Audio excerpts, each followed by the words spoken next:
మహానాడు రాష్ట్రానికి సుదీర్ఘ కాలంగా ఈ రాష్ట్రంలో నడిచిన ఎంఆర్పిఎస్ ఉద్యమం కొండను తవ్వి ఎలుకను పట్టినట్టు ఇటీవల కాలంలో మీడియా సోదరులందరికీ తెలుసు. వర్గీకరణ విషయంలో రాష్ట్రాలకి స్వయం ప్రతిపత్తిని ప్రకటిస్తూ సుప్రీంకోర్టు మోడీ చేత ఇప్పించిన తీర్పుగా మేము దాన్ని భావిస్తాము. గతంలో త్రిసభ్య కమిటీ పంజాబ్ వర్సెస్ దేవేంద్ర సింగ్ ఇచ్చిన తీర్పు కానీ, తర్వాత ఈవి చిన్నయ్య గారు ఆంధ్రప్రదేశ్ ఇచ్చిన తీర్పులో కానీ దేర్ ఈజ్ ఎస్సీ క్లాసిఫికేషన్.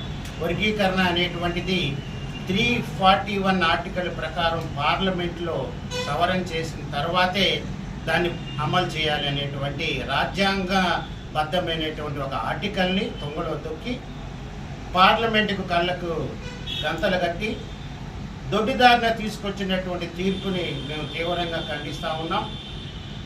దీనికి అరుణ మిశ్రా అని మాజీ జడ్జి గారు, పక్క ఆర్ఎస్ఎస్ వాది, మరి మోడీ గారు బీజేపీ పార్టీ ఇప్పుడు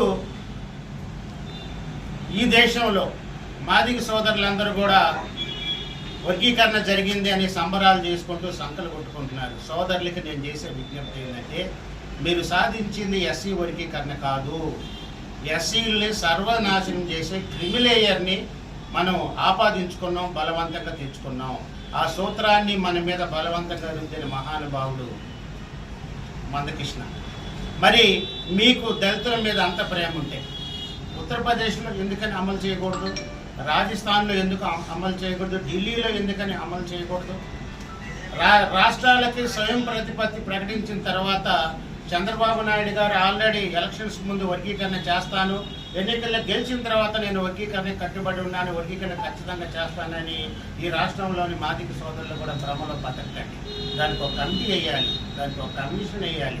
ఈ రాష్ట్రంలోని ఉన్నటువంటి 59 కులాలకు పైగా ఉన్నటువంటి ఆర్థిక స్థితిగతులను అధ్యయనం చేసిన తర్వాతే అది వర్గీకరణ అనేటువంటిది చేయడానికి ఒక అవకాశం అయితే ఉండొచ్చు. అది కూడా మేము చేయమని మేము అంటలేదు. అసలు మేము ఒకటి డిమాండ్ ప్రపదంగా చేస్తూ ఉన్నాం. అసలు వర్గీకరణ ఉద్యమం స్టార్ట్ అయింది ఉపకులాలకి అన్యాయం జరుగుతుంది అనేటువంటి నినాదంతో స్టార్ట్ అయింది. వాస్తవం ఈ రాష్ట్రంలో మేజర్ అయినటువంటి మాలా మాదిగలకి 6-7% ఏంటి, ఉపకులాలకి 1+1 ఏంటి? దీన్ని మేము తీవ్రంగా ఖండిస్తూ ఉన్నాం. మందకృష్ణ గారు, మీకు నిజంగా మాదిగ కానీ మాల కానీ ఎస్సీ ఉపకులాల మీద ప్రేమ ఉంటే వాళ్ళకి 13% వాళ్ళకి పనిచేసి చెరొక 1% మనం పంచుకుందాం, దానికి మేము సిద్ధం. మీరు కూడా సిద్ధమేనా?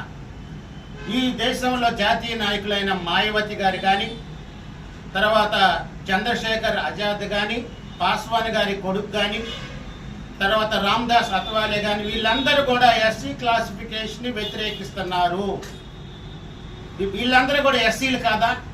వీళ్ళకి మాత్రం ఎస్సీల్లో ఒక కులమే అన్యాయం జరుగుతుందని తెలీదా? ఇది కేవలం మాలలొక్కలే దోచుకుంటున్నారు, తింటున్నారు అనేటువంటి ఒక దోపిడీ వాదాన్ని మాలల మీద బలవంతంగా రుద్ది వర్గీకరణ అనేటువంటి అసూయవాదంతో మా మీద 30 సంవత్సరాల నుంచి మీరు చేస్తున్న ఉద్యమం మీరు సఫలీకృతులైతే కాలేదు. మీతో పాటు ఎస్సీ కులాలందరూ కూడా సర్వనాశనం అయ్యారు. ఈ విషయాన్ని మీరు తప్పకుండా మాదిగ సోదరులతో పాటు వీళ్ళకి నాయకత్వం ఇస్తున్న మందకృష్ణ మాదిగ సోదరుడు కూడా గమనించాలి. మనం ఐక్య ఉద్యమాలు ఖచ్చితంగా చేయాలి. లేకపోతే ఒక ఇంట్లో ఒక ఉద్యోగస్తుడు ఉంటే అతనితోనే రిజర్వేషన్లు అంతమయ్యే పరిస్థితి వస్తుంది. భవిష్యత్తులో వాళ్ళ పిల్లలకి రిజర్వేషన్లు లేవు. నేను రాజకీయ నాయకుల్ని దీన్ని సపోర్ట్ చేస్తున్న చంద్రబాబు నాయుడు కావచ్చు, జగన్మోహన్ రెడ్డి గారు కావచ్చు, మోడీ గారు కావచ్చు, మరి మీరు ఎస్సీలో పెట్టిన క్రిమిలేయర్లు రాజకీయాల్లో మీరు ఎందుకు పెట్టరు? ఒకసారి ఒకటి ఎమ్మెల్యే అయితే వాడి కొడుకు రెండోసారి కాకూడదని క్రిమిలేయరు, పొలిటికల్ క్రిమిలేయర్ కావాలని చెప్పి ఈరోజు మాల మహానాడు డిమాండ్ చేస్తూ ఉంది. రాబోయే రోజుల్లో ప్రభుత్వం వర్గీకరణ చేసి ఎటువంటి ఎంప్లాయ్మెంట్ నోటిఫికేషన్ ప్రతి నోటిఫికేషన్కి మేము న్యాయ పోరాటం చేస్తాం, కోర్టును ఆశ్రయిస్తాం. Thank you. జై భీమ్, జై మాల. ముఖ్యంగా రాష్ట్రంలో ఏ పొలిటికల్ పార్టీ చేయలేనటువంటి సాహసం జగన్మోహన్ రెడ్డి గారు చేశారు. ఇది అభినందనీయం. చేసినప్పుడు వాళ్ళ పేరు ఖచ్చితంగా పెట్టుకుంటారు. ఆయన పేరు శిలాఫలకం పగలగొట్టడం దుర్మార్గం. అదే చంద్రబాబు నాయుడు గారు పెట్టించి ఆయన శిలాఫలకాన్ని వైసీపీ వాళ్ళు పగలగొట్టినా కూడా మేము దాన్ని తీవ్రంగా ఖండిస్తాం. ఇది రాజకీయం వేరు, మా దళిత వాదం వేరు, మా దేవుడు డాక్టర్ బిఆర్ అంబేద్కర్ పొగుడుతాం. ఆ పేరు ఎవరైతే పగలగొడతారు పార్టీలకు అతీతంగా దాన్ని మేము ఖండిస్తాం.